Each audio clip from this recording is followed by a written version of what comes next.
मुझे लगता है ये सेशन इस ऑडियंस के साथ बहुत ही खास रहने वाला है क्योंकि काफी युवा ऑडियंस यहाँ पर बैठी हुई है और बहुत ही अच्छे से आज वो भी हिस्सा इसमें ले रहे हैं। भारत एक युवा देश है और युवा ही बदलाव लाते हैं, ऐसा कहते हैं। और आज का युवा किस तरह से राजनीति में अपने आप को देखता है और इस बार क्या उनकी दावेदारी उम्मीदवारी में बदलने वाली है, ये आज हम इस सेशन के माध्यम से जानने वाले। तो सबसे पहले मैं संदीप जी आप ही का रुख करना चाहूंगी। इस बार 50वें अधिवेशन में ये कहा गया कि 50% युवाओं पर फोकस अब किया जाना है। आपको लगता है कि ये अच्छा मौका है इस बार दावेदारी का और वो उम्मीदवारी में भी बदलेगी?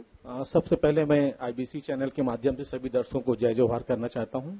और जैसा कि आपने कहा कि कांग्रेस पार्टी के अधिवेशन में कहा गया कि 50% युवाओं को मौका दिया जाएगा, तो निश्चित रूप से जब अधिवेशन में घोषणा नहीं हुई थी उसके भी पहले भी युवाओं को मौका दिया जाता था। इस बार आधिकारिक रूप से कहा गया है कि युवाओं को मौका दिया जाएगा। और अगर आप युवा और युवकों की बात करें, युवाओं की बात करें, तो सबसे ज्यादा ग्लैमर, सबसे ज्यादा संख्या अगर युवाओं की कहीं दिखती है तो कांग्रेस पार्टी में दिखती है। इसका उदाहरण आपने कर्नाटक के चुनाव को भी देखा, हिमाचल के चुनाव को भी देखा और छत्तीसगढ़ के चुनाव में भी स्पष्ट सरकार जो बनी ये कहीं न कहीं युवाओं के ही एक सोच का नतीजा था, उनकी मेहनत का ही परिणाम था। देखो, युवाओं की सोच का तो नतीजा रहता है, लेकिन जब बात टिकट की आती है उस वक्त कहीं ना कहीं अनुभव, एक्सपीरियंस चेहरे जो हैं वो बाजी मार ले जाते हैं।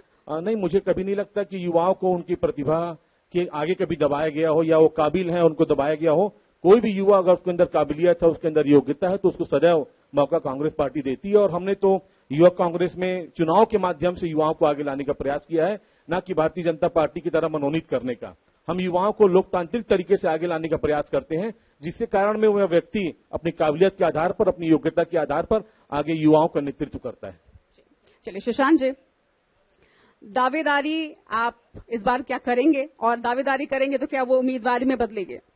भारतीय जनता पार्टी के कार्यकर्ता के रूप में सामाजिक जीवन के राजनीतिक कार्यकर्ता का, संगठन का कार्यकर्ता हूं और भारतीय जनता पार्टी में किसी एक वंशीय परिवार की चरण वंदना की विचारधारा नहीं चलती।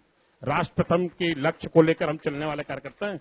टिकट पार्टी तय करेगी, संगठन तय करेगा। समाज के बीच में जाकर राष्ट्रवाद की अलग जगाने का लक्ष्य लेकर पार्टी के कार्यकर्ता के रूप में काम कर रहा हूं।